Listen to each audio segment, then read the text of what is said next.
Trucking's great and shit.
So I was inspired to make this video by a YouTuber, actually, that I follow from the VanLife / living in a car crowd.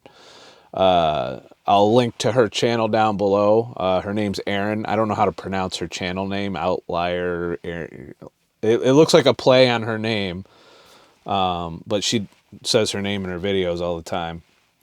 So, but she actually asked me a direct question, if I had any advice about getting her CDL. And she's not the only one. I've got another friend that's hemming and hawing about getting into the industry for the first time. I have another friend that's struggling to find their place in the industry. And, you know, I'm kind of like in the middle, because I like car camping. I like going out and staying out in the Prius. I'm a minimalist. I'm debt free. And so I don't require a lot of money to live. But needless to say, I do require some money to do some of the things I want to do. Particularly some of the hobbies I got are quite expensive. Cameras and music and whatnot. And I've been focusing a lot on music, so I've actually bought some things to upgrade there, which might put off by up to a month my mini retirement. But I'm kind of getting distracted here. I've seen both sides of this coin. I've been out there and been completely free to do what I want when I want. I've took 2 years out of trucking to pursue this channel and content creation and being a photographer and a DJ and, podcaster and all the shit I've done. So I've already got a 2-year, what I call mini retirement under my belt. And for those of you who are new, or Aaron, if you're just now watching my shit for the first time, basically I'm doing this to jump in and out at this point. I've been in the industry 15 years total. So my goal now is to go in for a year, maybe 2, maybe a year and a half. I don't know. I'll have to see when I get there. But the general plan is at some point I'll have a pile of money that I can either furlough or, take a leave of absence, or if they won't go for that, quit this job and get another trucking job at some point in the future. But the point right now that I'm using trucking for is to be able to live comfortably, rent-free, debt-free, be financially stable at the same time, and, you know, be able to travel, be able to go all over the country and essentially get paid for it for the most part. But there's a catch. You know, it's not all fucking roses. I don't get to go wherever I want, whenever I want. But sometimes I get lucky, and there's like, I've done adventures. I've gone to Moab, I've gone to Yellowstone, I've, spent a whole lot of time in South Dakota, which, because it's the most open state as far as this COVID bullshit, without trying to get too deep into that. There's a lot to cover on that. But, you know, trucking does afford me these opportunities, but I'm a little biased. I've been trucking 15 years. I'm comfortable out here. You know, when I'm going down the road, it's like driving a car for me. The muscle memory is right there. It took a lot of years to get it. You know, I started out not knowing jack shit about driving a truck. And that first year was rough. I had some consequences in relationships from being out here. I was broke as fuck because starting pay, there's another caveat, is shit in the trucking industry. Always has been. It's gotten better because there's some desperate companies out there, but those desperate companies tend to want to pay more because they suck to work for, and it's a revolving door and they can't keep people, so they figure, oh, we'll just pay them more and they'll stay. It's not quite how it works. You know, you can't buy people's patience out here, especially in trucking, which is a high stress job at some points. But at other points, it's not. So I guess what I wanted to do today is to kind of go over my thoughts on, should you, if you're a van lifer looking for work, consider getting in a truck in 2020. Now I call out 2020 because this is not normal times we're in.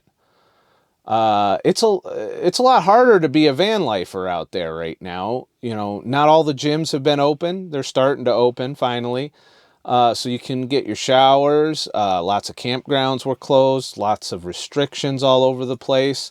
And now we got fires on the entire West Coast. So that takes out a huge area of public land that you could fucking camp on. And it wouldn't surprise me if they start cracking down on that shit after the fires blow over, so to speak. We got hurricanes and flooding down south. I mean, it's kind of not the best time to be a nomad unless you're comfortable in the flyover states, which have some problems of their own. So in the other aspect of it is jobs. You know, a lot of van lifers and nomads, rely on these seasonal jobs. However, a lot of those seasonal jobs are dependent on a tourist income, or a agricultural income, or any number of things. And when you add these natural disasters and COVID and these lockdowns and all of that shit, that takes a lot of otherwise, good jobs off the table, because not only are you going to be competing with the millions of unemployed motherfuckers as a result of the pandemic to get those same jobs, temporary though they may be, you're going to struggle to find work. One industry has not changed. And I say that with a caveat of, it depends on the company and the accounts that company has. You know, if you're hauling for a trucking company that goes to like Walmart, Costco, and all of those kinds of places, you're going to be busy as fuck, because that's where everybody's going right now. Amazon. I see tons of Amazon trucks. I don't know what it's like to drive for Amazon, but I imagine it's probably like working in their warehouses, an authoritarian fucking nightmare. So I don't have a desire to work for Amazon, but it's on the table if you're looking for lots of freight. Owner-operators aren't doing as well right now as the bigger companies, from what I can tell. But that's been going on for years. And, I wouldn't advise buying a truck and being an owner-operator. It looks good on paper. You make $100,000 a year, $150,000, somewhere in there. But after you subtract fuel costs, maintenance, lease, if you're not paying out for your, it's $100,000 just to buy a truck, a shitty truck. I mean, you can get like a really shitty truck for maybe $50,000, $60,000, $70,000, but that thing's going to cost you a fortune in repairs and, it's going to break down all the time and cause you lots of problems. Not to mention staying in one of those old ass trucks isn't fun either. So I would not advise going the owner operator route. I choose to be a company driver because it gives me the flexibility to jump in and out of the industry, to go home when I need to, without those bills hanging, because you're paying for the authority and all of these other fucking permits and shit and insurance, and there's owner operator is not the best way to drive a truck, in my opinion, just because of all the overhead expenses. And if you don't keep that fucking truck moving, you're going to go bankrupt very quickly. And it's happened. I've seen it all the time. My last truck I drove used to be an owner-operator truck that apparently failed, and I ended up with this truck as a company guy. And it was a piece of shit. And that's generally the truck that you're probably going to end up with if you're an owner-operator, unless you're buying a brand spanking new truck. So, and I didn't have to worry about the repairs. It was all the company. So I wouldn't advise that. For now, I've been fairly content out here. Let me describe to you my average day for the past, I'd say this qualifies the last 3, maybe 4 days. Not all days are like this. Like any other fucking, life you choose to live, you're going to have good days and fucking bad days. And sometimes you might have a bunch of bad days before you have a good day. That's all just part of life. Life doesn't change just because you're in this little box. So on average, as an over-the-road driver, most of the time I don't have to set my alarm to get up. I do occasionally. Last couple days I had to set it at 7 a.m. because I had to be, they've been scheduling me pretty tight these last few days. But for the most part, I wake up, I plan my load in a way to where I have plenty of time to do life. Because if you don't, and you're just chasing the maximum paycheck, if you're running hard, it's going to take its toll on you. I mean, it might look good in your bank account, but your body and your mental health and your life is going to take a shit. So I am not out here as an OTR driver to go balls to the walls all the time. That being said, I've been working 70 hours a week. I'm hitting my 70-hour cap right now. I had 1 hour left when I shut down, and I pick up 6 hours tonight, which meant 7 days ago I had 6 hours of work. So that goes to show that I'm not always running, 8 to 10 hours a day, but I am hitting my 70. I'll do a 6-7 hour day, and then I'll follow it with a 10 to 12, 13 hour day, depending on loading and unloading and all of that. So these are all things to consider. Another thing to consider is you're going to spend a lot of time in this box. So now if you have some hobbies, like you're into computers, or me, I'm into music, I make these videos, I edit, I can keep pretty busy and functional in this box. That being said, I like to get out and do shit. I like to go places. I've been experimenting the past few weeks with getting out more.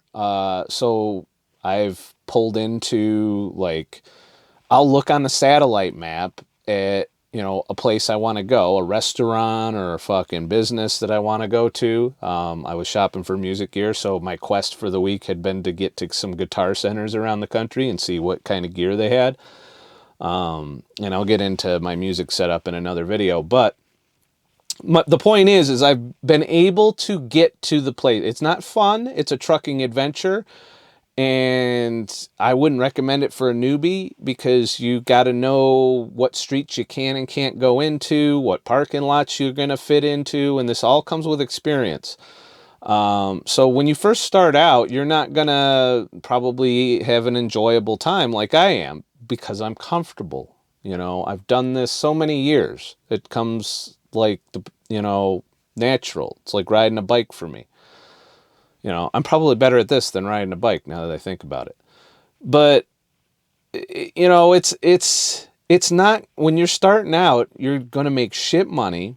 You're going to have to work with a trainer in the very beginning for up to sometimes 6, 7, 8 weeks. You'll be You know, so if you're not good being around with somebody for a little while, but we all had to do it. You don't understand. That's part of trucking. There's insurance requirements. And a company will not hire you generally, unless they're a shitty company or shady in some way. They're not going to hire you unless you got at least 1 to 3 years, depending on what you're doing. 5 years for doubles. And it's not because the company wouldn't love to have you out there. It's because the insurance bill for your driving experience, which they track, ups the premium cost to where they wouldn't make any money putting your ass in the seat. And that's why they don't put you in the seat until you have a certain amount of years, depending on the company. The huge, large starting companies can get away with it because they're able to bargain for better deals on freight prices. Because they have so many trucks and so many drivers, they can cover a lot of loads. And when demand for, moving freight is high, the big companies are the ones that usually step in to fill in the gaps for a lot of other, a lot of manufacturers and grocery warehouses and Walmart and all. Walmart has their own trucking company, yet there's tons of over-the-road trucks that haul for Walmart and Costco and all of that. So, like in the beginning, you're going to make shit wages because you're likely going to be working for one of these large companies that have negotiated these, rock bottom prices for freight hauling with all of these companies. But they'll keep you busy and you'll get your experience. Getting into trucking isn't going to solve all of your financial problems right away. You're going to be fairly broke. So if you're you're 3 months behind on your fucking rent and you're doing all of that shit and you got fucking debt up to your eyeballs and credit cards and shit, you're going to have financial stress when you first come into the job, simply because you're going to be not making a shit ton of money. I think 37 cents is what most of the newbie companies are starting out with. And that's after your training period. Your training pay is probably a salary, which is probably $400 a week, $300 a week, somewhere in there, 4, 5, I don't know. I don't know what it is nowadays. Back when I did it, it was $275 a week. Yay! Come out here and stay in the truck with a complete fucking stranger and drive team and you get paid $275 a week. You want to know why it's like that? Because your miles are going towards your trainer. So if you ever want to make more money, be a trainer. If you're a company, you can get up to $75,000 a year, maybe more if you're a really good trainer and you can get a lot of students on the road. But the way it works as a trainer is you get a portion of your students' miles, not only while they're with you, but for a period of time after they graduate from training and go out solo, you get some of their mileage. So that's why starting pay for newbies is generally low in these huge companies. They're meant to churn out drivers, and they're used to drivers quitting, they're used to drivers wrecking, they're used to drivers doing all kinds of shit. Most of these large companies are so big that they're self-insured, so that's why they can hire the newer drivers.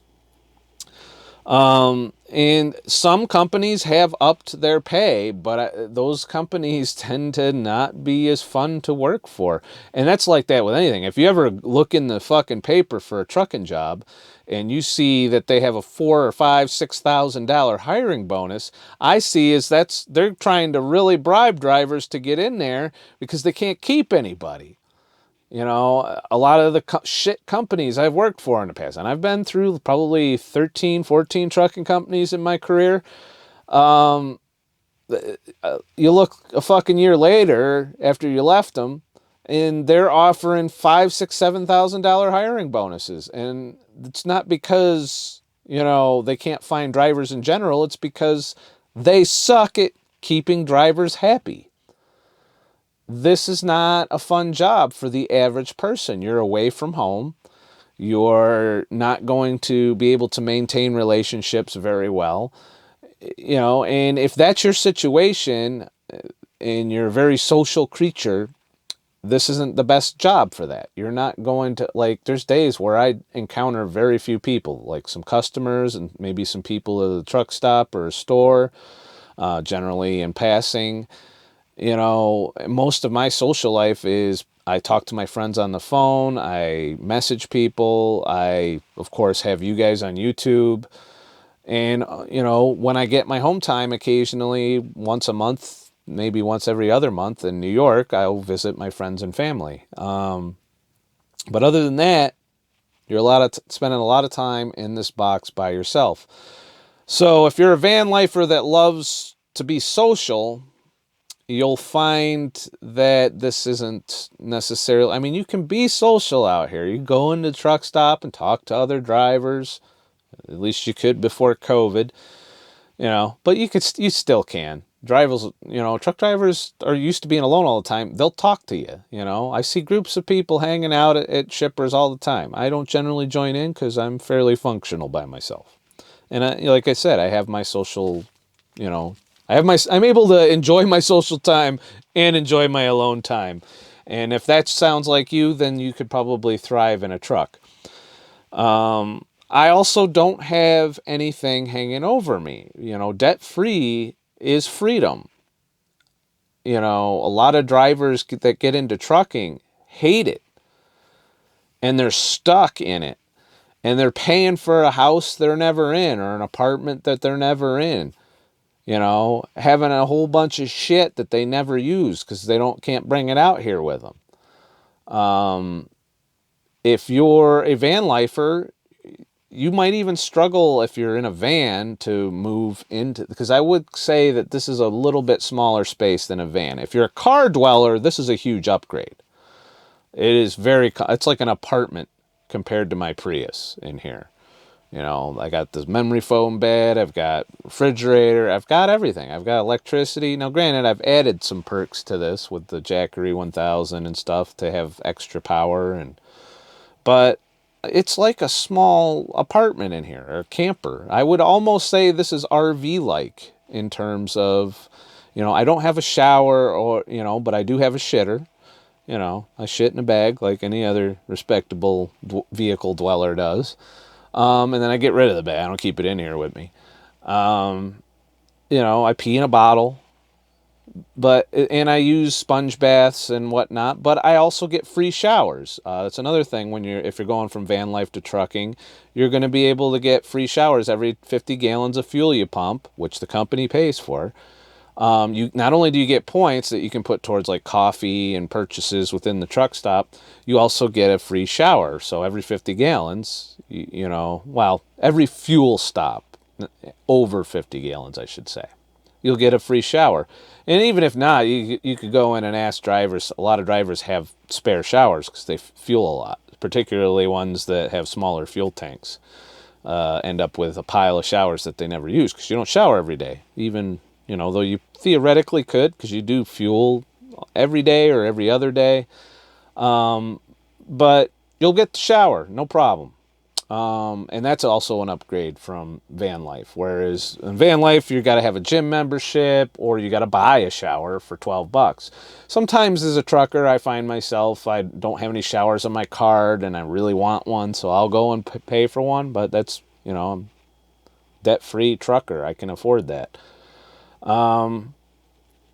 So, if you have a home base, or a social life, if you're one of those van lifers that just hangs out in one city and that kind of stuff, you probably won't want to get in a truck. But if you want to travel and get around and you're finding that traveling as a van lifer, you're broke all the time, you have to stay in one place for extraordinary lengths of time until you can build up the funds to move, or you're working these shitty seasonal jobs that don't pay very well and want obscene amounts of labor out of your ass for not a lot of pay, then you could consider getting paid to do what you would be doing in your time anyway. Let's face it, if you went to be a van lifer or a car lifer, you did it because you want to do road trips and you want to travel places.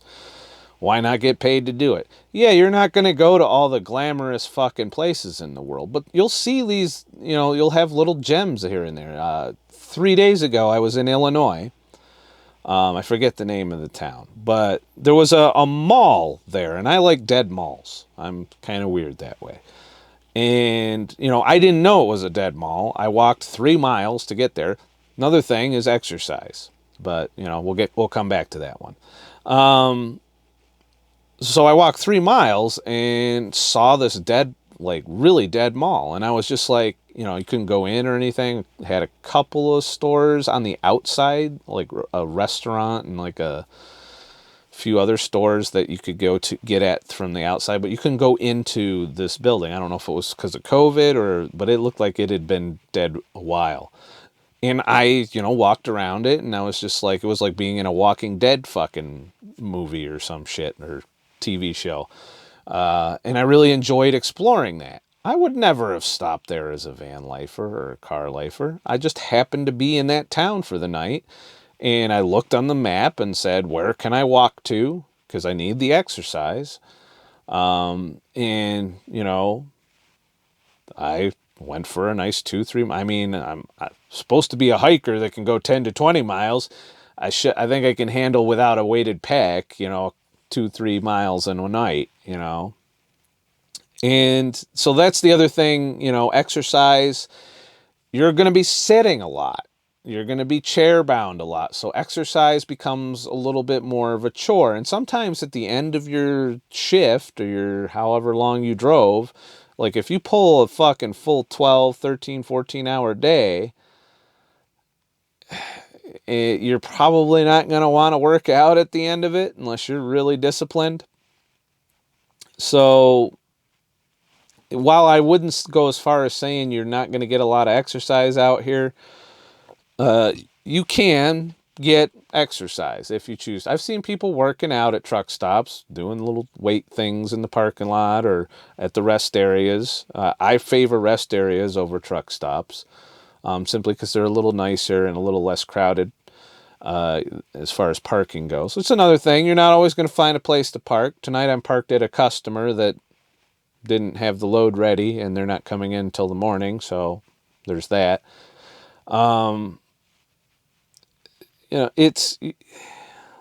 It's not glamorous. It's not the greatest fucking life. But if you're comfortable traveling and being alone a lot and being in a truck in this box a lot, then you'll be fine out here.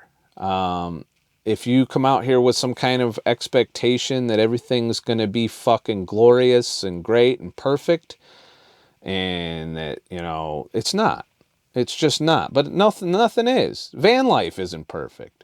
And any van lifer that knows, that's been at it a while, can tell you it's not glamorous. It's not all fucking roses out there. There's all kinds of problems that can come up. Somebody knocks on your shit in the middle of the night, can't find a place to park. Starbucks yells at you because you don't have your mask on, so you can't go sit in there for 12 hours and work on your laptop or whatever.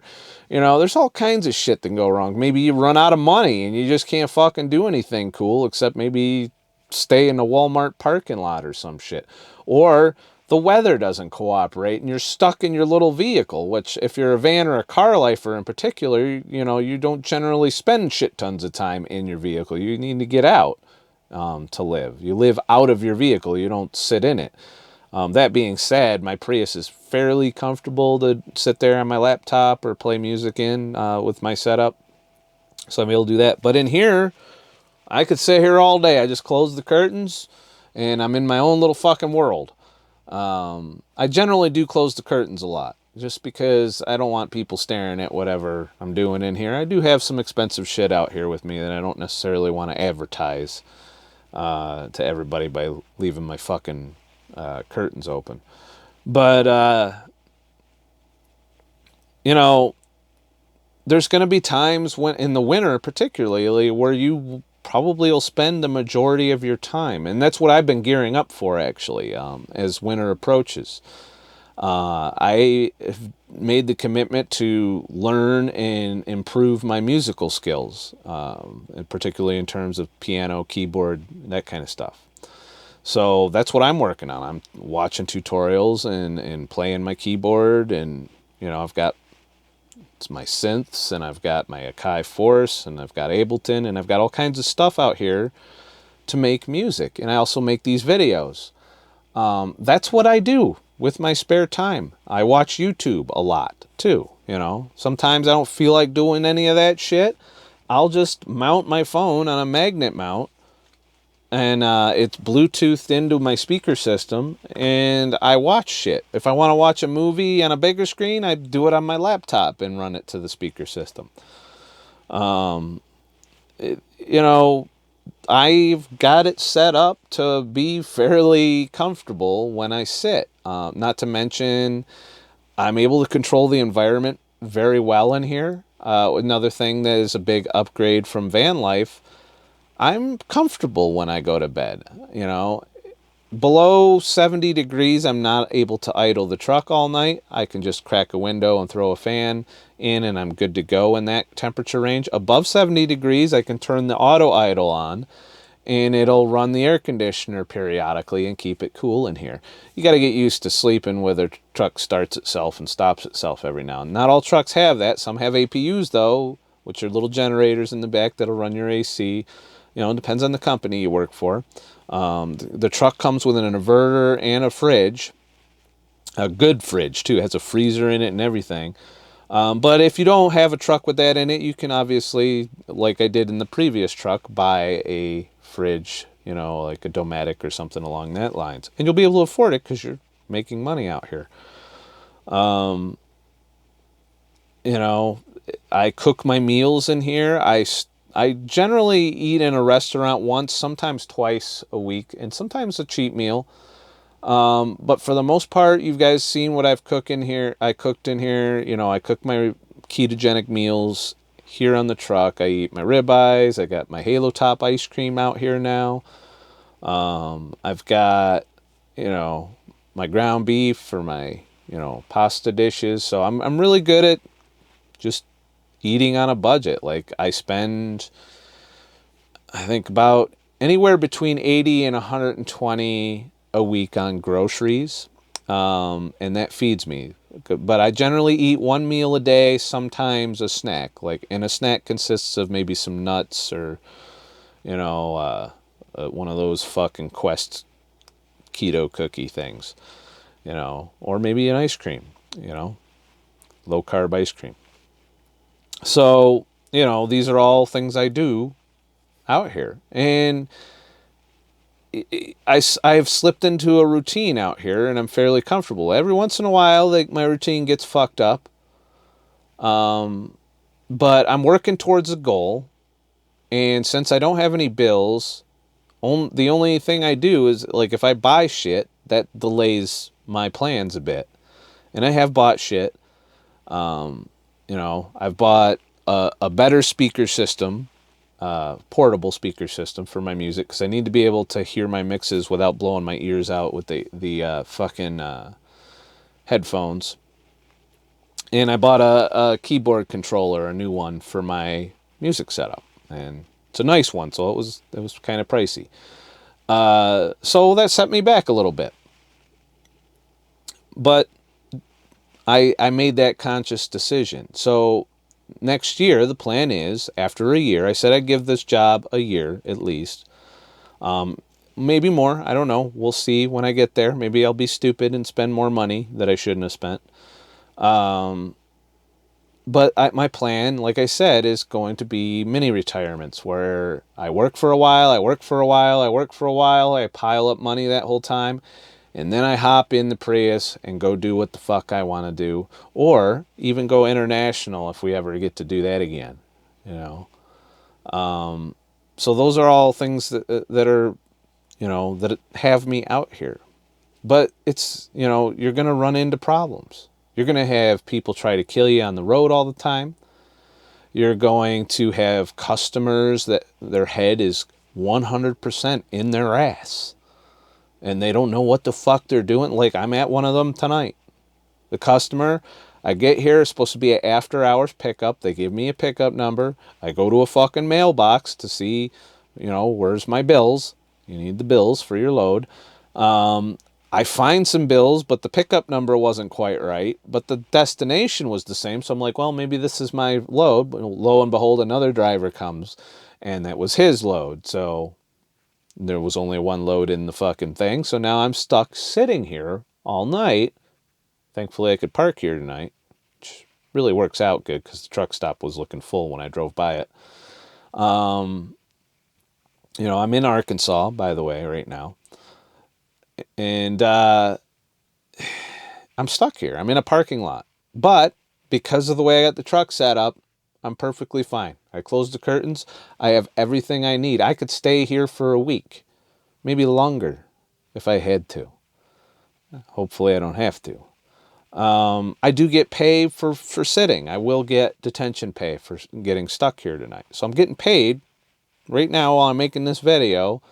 I think I'm making, I don't know what detention pay is. I never really keep track. It's like 15, 16 an hour for doing essentially nothing. It's not what I make when I'm going down the road, but I am making money without having to really work. So there's that. One of the benefits of office stupidity. There's times when the planners, they don't plan you right and things are fucked up. You don't have the right pickup number or the right trailer. So there's issues depending on the company you work for. I'm used to that shit. It's been a staple of trucking for years. No matter what company I go to, there's some dickhead in the office that's never driven a truck before telling you how to drive your truck. And it usually ends up being a pain in the ass to have to deal with somebody who's never set foot in a truck trying to tell you that you got to be here at this time and not taking into account traffic, construction, the fact that you might want to take a shit, there's all of that. And in the beginning, that's very intimidating. Now, I just be like, well, I don't know what planet you're on. I send them the message. If the load's going to be late, I send the it's going to be late message. And the company I work for is very tolerant. As long as you communicate with them and you send them the late message and you send them, if you communicate, don't just sit on the load and say, well, it ain't going to get there when they want it there, and don't tell nobody. Tell them. They may pull the load off of you. It's rare, but they've done it. I've actually picked up loads off of drivers that couldn't make it. But generally, if you communicate, they can call the customer and reschedule your appointments and shit. But there's planners that don't know what the hell they're doing. There's dispatchers that suck horribly. And when you first start out, you might, more than likely, you're going to end up with a dickhead for a trainer, or a trainer that is barely a trainer. There's people that get into being mentors that they've only been driving for 6 months themselves. I'm like, what the fuck? You got like the blind leading the blind there. But how else are people going to become truckers if we can't get enough people training? So I guess there's that end of it. But at the same time, there's the safety aspect of it. I don't know that I'd be comfortable either way. I myself won't be a trainer. I don't want to be a mentor. I don't want to share this living space with a stranger that I don't know. I have shared this living space with girlfriends in the past. I'm not going to share this living space with some random motherfucker getting ready to drive a truck. It's just too intimate in here. But that's the catch. I did that. I did my time. I did it in a way, way, way long time ago. In the beginning, 2003, 2004 time frame. I did my time out here. I think I spent 8 weeks with trainers because, I had one trainer who took like fucking 4 days off, and I was in a hotel for 4 days. It was rough. It sucked. It's gonna suck when you get into it. There's no way around that. Prepare for the suck. Just bend over, take it, put your hands on the thing and be like, okay, are we done yet? So I can go make the real money. But that's, name a job that doesn't have a training period. Name a job that starts you off at the top of the pay scale. There isn't one, all right? And if they're starting you off at the top of the pay scale, there's probably a reason for it if you're a brand new driver. like I said, the way the training system is set up for these big companies, you're going to get lower pay when you start out because they're paying your trainer. And you should be okay with that, because if you really want, you could become a trainer someday. Maybe you like the adventure of having random people in this little box with you. Some people are into that. Not me. And if you're a social creature, it's probably fun to be out here in an adventure, make new friends. Some trainers become friends, you know, for lifelong friends afterwards. I mean, you spend a lot of time together. You'll get to know each other, and maybe you like each other, you know, and then you'll be friends. That could happen too. There's, you know, two sides to every coin. My first trainer was a dickhead. I got along with my second trainer. My first trainer was gross too. He was fucking nasty. I got along with my second trainer, no problem. But I occasionally, I'm the kind of person, and when you're locked up in a box with somebody too close and all of that, I wanted to choke him. There's times I was laying in my bunk and I'm like, I could just punch him in the back of the head right now. You know, that's how crazy it gets in this box when you're in here with somebody. So, you know, but I did it. I finished my training on time, didn't get delayed, passed all my tests, did all of that. And here I am 15 years later at the top of the company pay scale with an asterisk. I could make more money if I hauled hazmat. I could make more money on if I did like fuel or car hauling, or, you know, spent a lot of time in the box unloading the trailer in addition to driving. You know, there's lots of jobs out there where I could probably make more than I'm making right now. But I've experienced a lot of these different trucking jobs. OTR is by far the easiest way to be a truck driver. It is the easiest as far as the work you're doing. 90% you're driving. You're doing dropping hooks, you're bumping docks and going to take a nap while your truck's bouncing. You know, it's very work-wise not demanding. And you get lots of time to think. You can listen to audiobooks or podcasts, or, you know, you can listen to all kinds of shit. I've learned a lot of shit. I learned about keto and fasting and all of that when I was on the truck. If you remember, early in this channel's days, I was, you know, when I first discovered how to get my health under control, a lot of that I learned just by listening to audiobooks and lectures and all kinds of shit while I was driving and getting paid to do it. So, it's not the worst job in the world. I've had some shit jobs in my life, you know. The part that's hard is the fact that you're away from all your friends and family and you are out here. And if that isn't an issue for you, if you're doing that anyway as a van lifer, yeah, you'd give up some of that freedom as a van lifer of being able to go and not work for the man, but it's kind of like a taste of both worlds, being an OTR driver. But that being said, that's not all you're limited to. You could become a fucking, you know, a local driver, drive a day cab, get home every night, and you can make some good money doing that. A buddy of mine drives a day cab, hauling, delivering to restaurants. Y'all have met him, Steve. He makes more than I do, and he's been driving, you know, 3 years, I think, total. But he busts his ass. He is hauling case by case from the trailer into the restaurant, into the store, what have you. And it's very physically demanding, and it's you know, it's a hard job. It's definitely a hard job. He's got a union he's in a union, he's got benefits, and he's home every night. He works 5 days a week, sometimes 6. They have been working them hard lately because they're short on drivers. But you know, you have to start out and get your experience before you can land even that job. So he'd done his time. I don't remember how he started out, but we all had to get our license. We all had to spend our OTR time, or regional time, at the very least, to where you're just hauling around one area and you're getting home on weekends. But we all have done our time out here.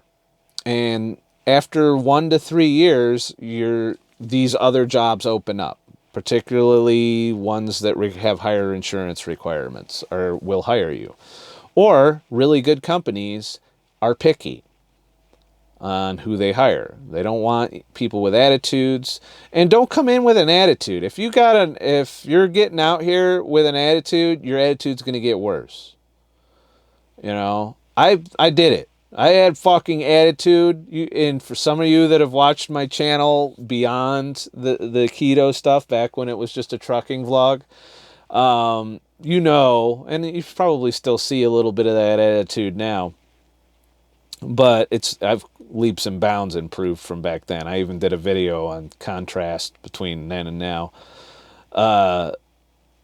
It'll just make your attitude worse. You know, there's nothing uplifting about being out here. It's your mindset. If you come out here with, you know, the world owes you shit and that kind of mindset, you know, and that, you know, people are telling you what to do if you have problems with authority like I do, you know, you're going to struggle in the beginning. But now I'm to the point, as an OTR driver, I don't even talk to my boss. I haven't talked to my boss in 4 days. 4 days.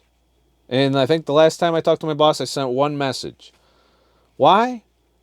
Because I do my job. You know? I do my job. I just sit out here. They tell me where to go. I pick my shit up. I get it done. I get it done on time. If I can't be on time, I let them know. You know, just by sending a message. But as far as my manager goes, I haven't talked to her in 4 days. And not on the phone either. And I haven't talked to her on the phone like 3-4 weeks. So if you're independent and you're motivated,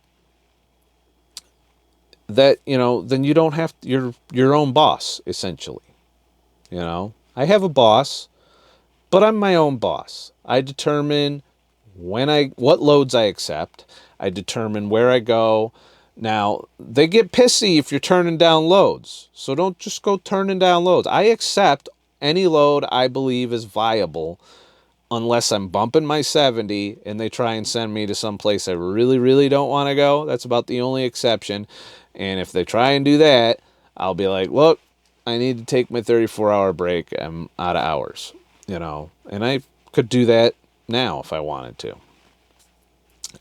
But I tend to delay till, you know, I save that card for when I need to play it.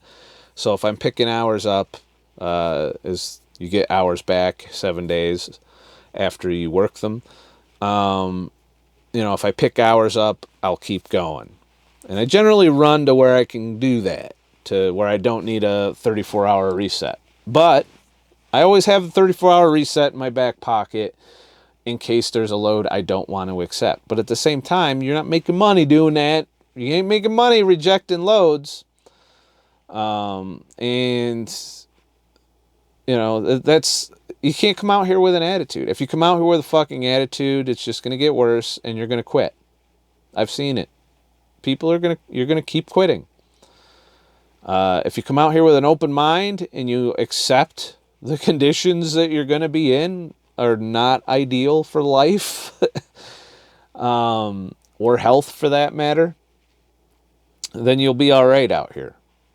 And that's where I'm at right now. It's not always going to be this way. I've rage quit trucking, I'd say at least 6 times in my career, including the one right before the 2 years off I took. Just rage quit. Just, the boss was pissing me off, being an asshole, and was fucking with me, and then you add in all of the other things that happen, people driving like assholes and all of that other shit, and I just pile up and I rage quit. you're probably going to rage quit at least once. I would be amazed if you didn't rage quit within the first fucking 6 to 8 months of being a trucker. It's almost a rite of passage. At some point, you're going to call your boss and tell them to go fuck themselves as a trucker. And they're so used to it, they sometimes will ask you to stay even after you do that. There's been times where I've done that, and they're just like, the next day it was like it never happened. You know, I'm a lot better now because I don't have to be here. I think that's what it is. I think back then I had an apartment, I had bills, had relationships. I was in debt up to my fucking eyeballs. That put a lot of pressure on me, you know, and I also wanted to be home all the time. If you're worried about being home all the time, trucking isn't for you. Because even if you're local, you're not going to be home all the time. You're going to be busting your ass. You know, it's difficult to do this job if you have obligations holding you back. I think the reason I'm doing so well with it right now, and you guys have seen so far on this channel, some fucked up shits happen to where I took the 2 weeks off. I went in and I said, look, I'm taking 2 weeks off. And they gave me a new truck. They didn't fire me.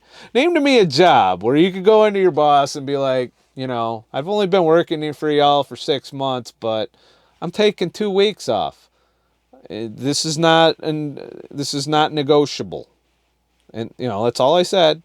And it was after the truck and the air conditioner and the snafu. You guys can go back and watch all that if you haven't. I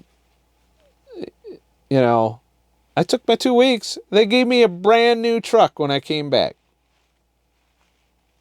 So they value what I do. And if you're good at your job and you're silent, they like that.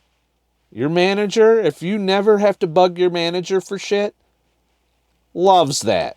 Guarantee you. Why? Because they get paid based on your performance. And if you're driving good and you're not bugging them all the time for shit, they will go to bat for you. And my manager right now, and this is a rarity for me, the manager I had before when I rage quit last time, horrible manager. The manager I got now leaves me the fuck alone, and that, I like that.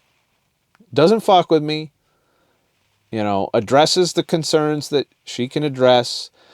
And when things are fucked up, like they were in the beginning, when I first came back to the company, when the computer was flagging that I was, speeding, and it flagged a bunch of them when it was only one incident, she went to bat for me, and my terminal manager went to bat for me, which means they value what I'm doing. And the only reason they value what I'm doing is I'm not all up in their face with attitude, or yelling at them on the phone, or bitching, or even calling them or messaging them unless something's fucked up.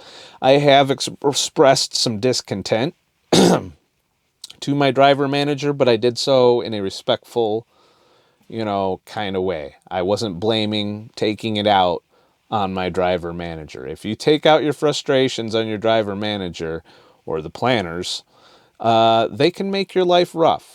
They can starve you, pick your battles, all right?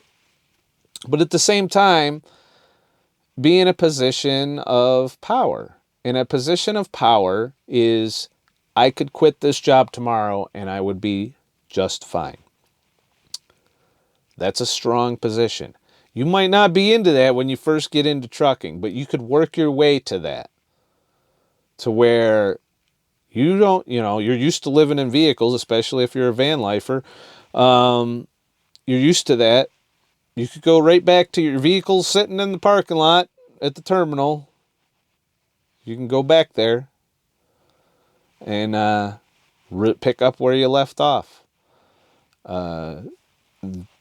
That's it, but you can't do that if your rent's due, you're in debt, your credit card bills are flying around, you got tons of shit that you're paying for, you got massive car payments and all of that shit, then you're stuck in this, and that's when the frustration and the anger comes in.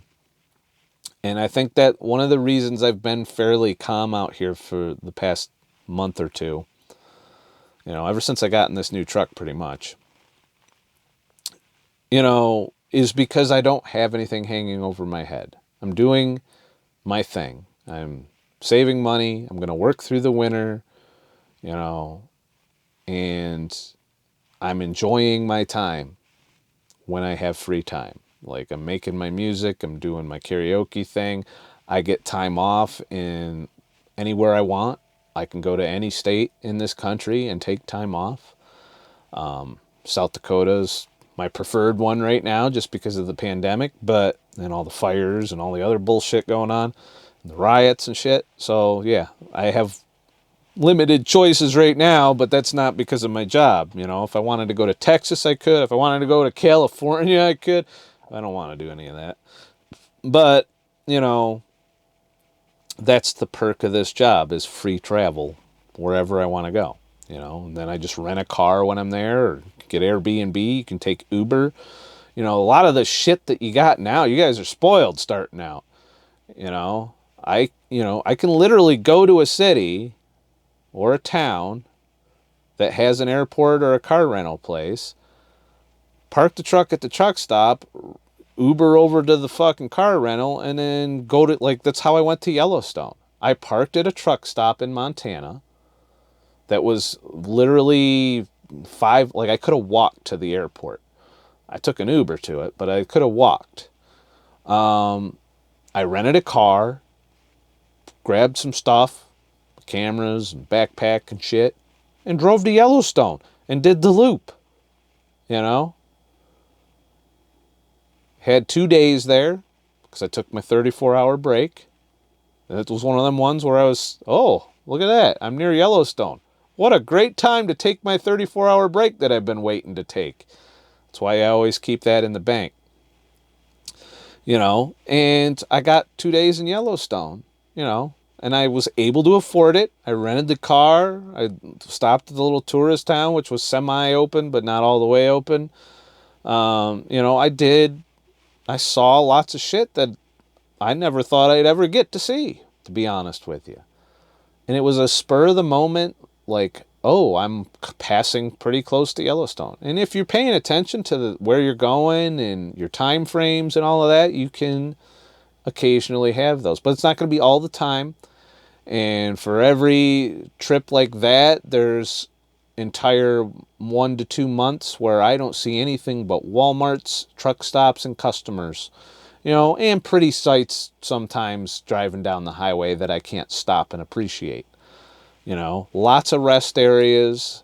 And like I said, recently I've been experimenting with getting my truck into some nooks and crannies to go to stores that I want to go to and shit. And it's been working out. So this video turned out to be a lot longer than I thought. I got to rambling. I don't know if I helped anybody, make a decision. I just don't want to romanticize trucking to the van life community. It is comfortable. It is, if you're used to living in a vehicle, this will fit like a glove for you in terms of comfort. For some of you, it will be an upgrade in terms of comfort. For some of you, it depends on the company you work for, the equipment. They might give you a piece of shit truck and it'll be a miserable experience. But if you're used to sleeping in vans or vehicles without air conditioning or heat or any of that, that's a huge upgrade. There's a heater in here. I can run the air conditioner. We're allowed to idle the trucks most of the time. And in some companies, you're going to have, APUs and shit. So, but limited freedom. You just can't park this motherfucker anywhere. That's the biggest thing. You can't drive everywhere. There's streets that you're not allowed to go on. There's highways you can't go to. Fucking battery died because I was talking too much. like I was saying, you just can't go everywhere you want. But I guess bottom line, if I had it to do over again, would I have done it? Honestly, I was doing okay before COVID. I was working Uber. I was DJing. I had my income from my podcasts. I was live streaming a lot more because I had time to. Live streaming is very time intensive. And, I was between the income from all of those, I was able to sustain my minimalist lifestyle, even with the bills I had, which I did carry the debt of my phone and all of that, which I just paid off. But I was pretty limited in some of the things I wanted to do. So my plan before COVID hit was to Uber the shit, Uber a lot, which, is not as fun as driving a truck, by the way, and pile up money. And then I could go, and the reason Uber worked is because you don't have to do it all the time. You can do it whenever the hell you want. Trucking is a little bit more structured than that. I could quit, but it's generally if you quit a lot, they might not hire you. So you got to work long chunks of time. They got to know that if they're going to invest some time in getting you going on the road, that you're going to give them a return on their investment. So, I could have continued to do that plan, and I probably would have. So I was kind of forced back into the truck because 2 of those income streams went to complete horse shit. My DJ gig would have dried up for a while. And even then, probably I wouldn't have been DJing because of the reduced hours and all of that, and no karaoke allowed in New York. So that writing was on the wall. New York was majorly locked down, so not as many people going places in an Uber. So there's that. Plus, you'd have to wear the mask all the time in the Uber, which I wasn't down for. So that income went away. YouTube's been shit for a while as far as income goes, so there's that. So pretty much I would have had to rely solely on live streaming and you guys donating to me through that. And I probably could have squeezed by with that, but that wouldn't have been fun. So I ended up hopping in the truck. And I don't regret that decision because it has allowed me to rethink the mini retirement idea. Because this is infinitely an easier job than driving Uber. This is an easier job than a lot of things I do. I'm still able to create my content out here, though, albeit not as often and whatnot. But I'm still able to do my things. I'm still able to do my hobbies out here. Everything I was doing, aside from hanging out with friends and going out into nature quite a bit, I'm able to do out here. I don't get out in nature as much as I would like. I'd like to go hiking more. I'd like to get out more. And that's the downside of being out here. So if you're like being out in the woods all the time, you'll be able to make it happen maybe once a month. You'll get 3-4 days that you can go and do your thing. But then, that's it. Once a month, I could take 4 days, 5 days. I push my limits with that. And I can go out in the woods if I want. But life tends to pile up too. So if you got a lot of relationships that you're maintaining for friendships and stuff, you're going to have to give a lot of time to that. So that pretty much limits me to every other month getting out in nature. Because the last time I went home, instead of going out and camping, I ended up just hanging out with family and friends the entire time there. Because I didn't want to neglect my relationships with people. So there's that. If you're going from van life to trucking, you're going to have less time to do whatever the fuck it is you were doing when you're just driving around the country aimlessly, or staying on BLM land or whatever. You're not going to have that out here. You're going to be in this box making money, making good money. You're going to make a good middle class income after your training period. And if you live your lifestyle and you're minimalist and if you're in debt, you work on paying that shit down as quickly as possible by not having a place, or rent or bills, cut your costs. You can't necessarily always control your income. Even out here in this job, freight could go slow down, the economy could tank. There's any number of things. It hasn't for me because I'm with a company that has the accounts that have been open the whole time. That'd be Walmart, Costco, any grocery or food production, or, retail's kind of been shit. It's all been groceries and maybe some building supplies here and there. That's what I've been hauling. And plenty of it. So, I've been all right. But there's been times here and there where I had to go a day or two without a load. And if you got a ton of bills, you're going to feel that. Whereas right now, I don't have any financial obligations. So if I sit for a day or two, I'm like, oh, at least I'm getting paid $15 an hour to do nothing. I do get itchy feet. I don't like sitting very long. I tend to ride them to say, hey, can I do some work? Because if I'm going to be out here, I'm trying to make money. But at the same time, I'm not under pressure.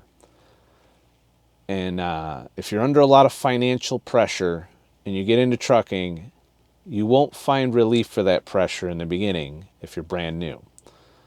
But you can get there if you've cut your lifestyle and become minimalist, go debt-free, live in this box, and you can knock out all your debt and build up a nice savings or even a retirement if you want to do the traditional American dream.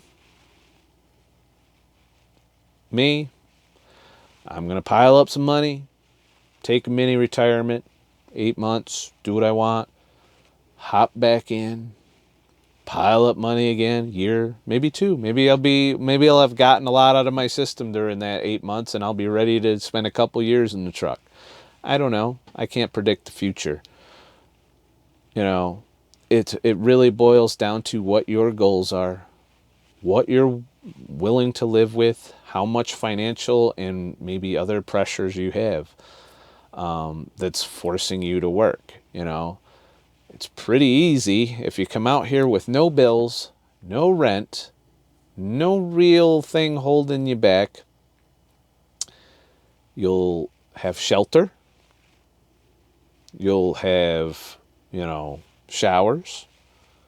You'll have food, clothing, toys. You can have toys out here. Not a lot of toys, but you can have some really nice toys. Things to occupy your hobbies. Don't come out here without a hobby, by the way. If you don't have a hobby, you're going to hate it out here. I've always had a hobby in trucking. Back in the day, I was a gamer. I used to fucking pull over and play like World of Warcraft and EverQuest and all kinds of horse shit.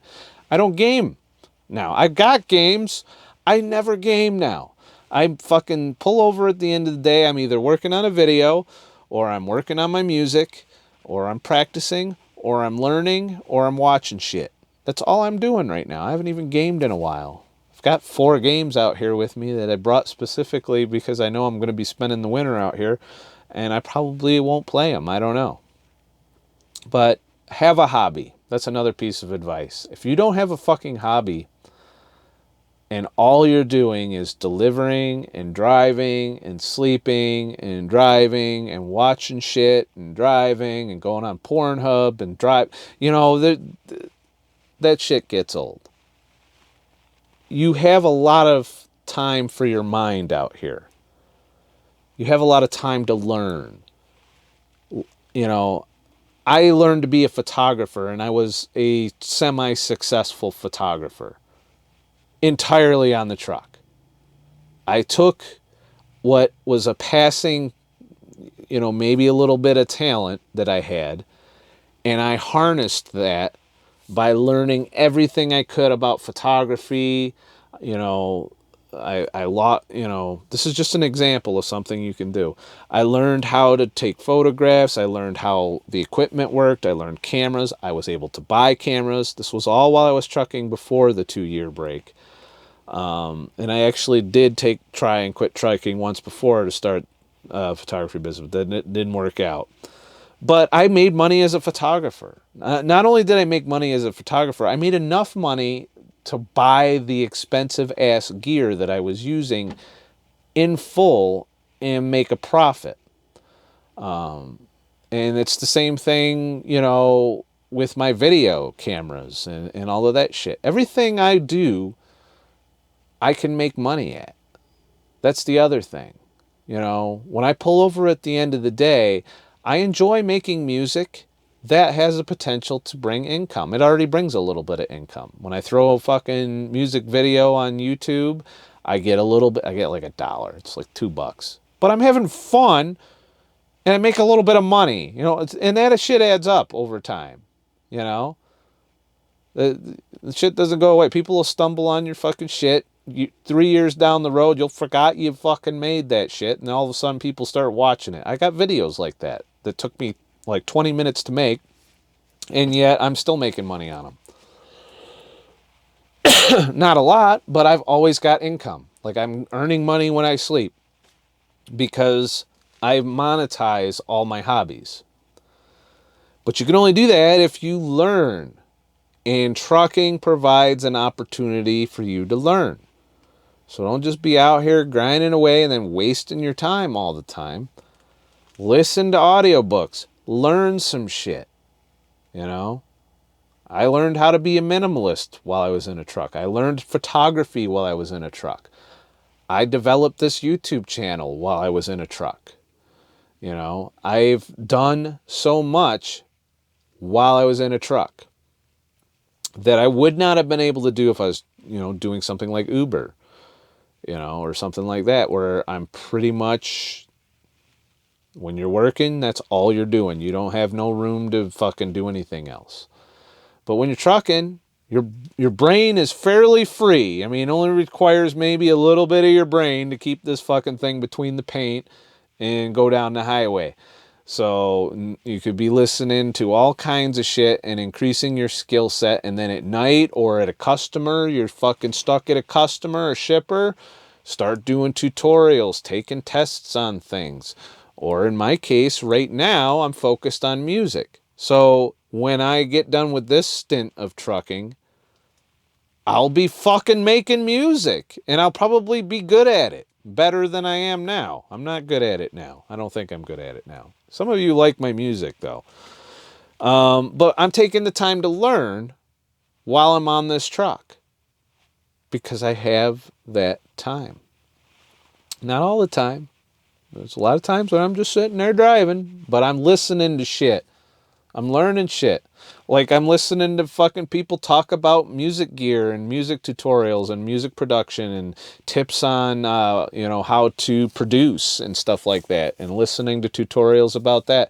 I do all of that stuff, and I learn while I'm driving, I listen to music theory lectures over and over again, learning about the circle of fifths and all of that shit while I'm driving. Then at the end of the day, or if I'm at a customer waiting to get loaded, I'll sit and I'll practice what I'm hearing, what I'm learning. And I'll sit down and revisit some of the stuff that I've listened to,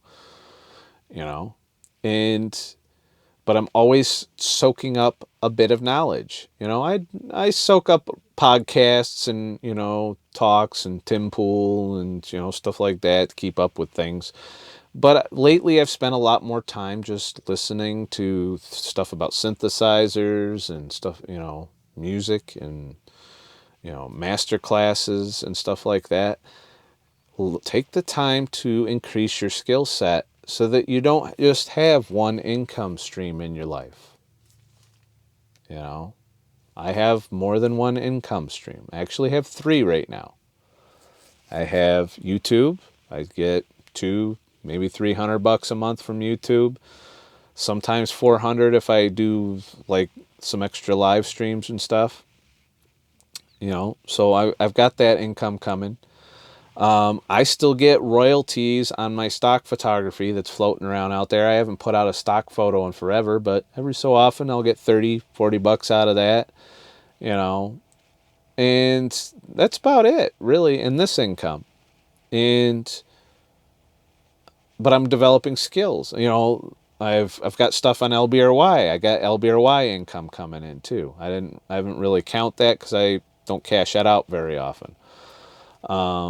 So, just developing these skill sets that bring in other income, now it's not enough to live off of any of that other income, but I can't tell you how many times, you guys have bought me groceries or a meal, here and there, or a new piece of gear and stuff like that. One of you is helping me get solar panels for my shit. I haven't bought them yet, but I think I'm going to get through the winter, and then right before I go out on my mini retirement, I'll pick up the solar panels, because I just don't want to lug them around. I don't need them in here because the jackery is always being charged by the truck while I'm driving. So I don't use shit tons of power, and I do a lot, and I haven't depleted that jackery when it's hooked to the truck.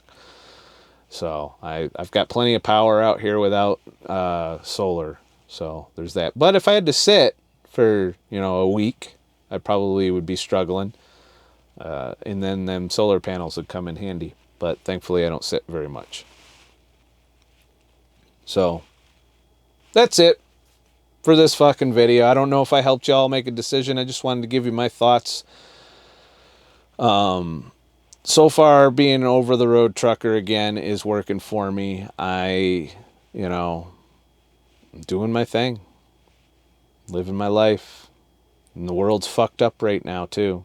So, and I'm able to avoid a lot of it. Sometimes I'm stuck fucking with it, and sometimes I get down out here. I ain't gonna lie. When I see all the fucking bullshit, and I do spend an inordinate amount of time hearing about all the fucking bullshit and politics and crap in the world, and that kind of taints my day. But on a day like today, where I pretty much only listened to one news podcast, and it was about COVID, but anything political I avoided, so my mood's improved a bit because of that. So, but don't fucking uproot your life and fucking do anything just based on my fucking opinion, all right? Try. Here's the worst case scenario. You try it. You get out here, you do your training, of course, which isn't going to be fun. You're committing to that time. That's time that you won't get back. Get out here, get in a truck, especially if you're hurting for money and you're a van lifer and you're looking for work and you're not finding much out there. You can get your CDL and then do your fucking training period. Get in and get some experience under your belt and see if it's for you. If it's not for you, guess what you can do? You quit. But be careful. If you got free training, you do your time first till your training's paid for. But then once you're done and that CDL is in your pocket, that is a level of security that you'll always be able to fall back on until they make self-driving trucks. But I think we got some time. But for now, and ever since my entire 15 years of trucking, they've never had enough drivers. Never. It's always been an employees market, as in trucking companies are competing for you to drive for them.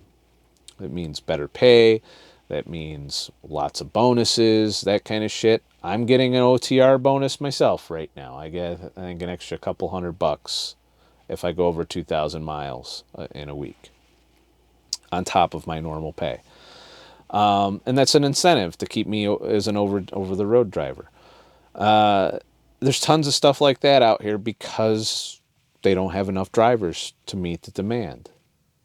You know, freight does occasionally slow down. I've been through some very slow times. I was fucking trucking during the housing crisis. Remember that? You know, I've trucked through the recession. I've trucked through this COVID right now, and I can tell you it's not always fucking roses. But when you have that CDL, that's a backup plan that you can fall back on when life just, you know, you just can't find any other fucking work. At least you can hop in a truck for a while. And keep it up too, you know. Once you quit because you didn't like it, get a fucking trucking job every once in a while, especially if you're not working, and just to keep your license good. The longest I've gone without driving in between jobs is 2 years, and they still hired me. So, but that was because I have a lot of experience. Build your experience, and then you have that as a backup. You know, if you're homeless, you can pull out your CDL, grab your fucking backpack, and come out here, and you're not homeless anymore, and you got money. You know, if you're, you know, you got laid off from your fucking nice corporate gig somewhere, you got your CDL in your pocket, might have to dust it off, might have to hop back in with a trainer for a little bit, but you can come back out here. And that's valuable. But you got to protect it. You can't drive like an asshole. You can't get in accidents all the time. You can't fucking, you know, do shit tons of drugs. You can't fucking, you know, crash, and you can't speed. You can't get DUIs. You got to fucking protect your license too. So there's another thing, keep in mind. If you're, you know, like you like smoking weed and that kind of shit, you can't come out here with that. They test for it. It's a DOT reg. It doesn't matter if it's legal in your state because we fall under the federal government, and the federal government hasn't legalized it, particularly not the Department of Transportation. So if you're smoking the bongs and shit, you're probably not going to be able to do it out here.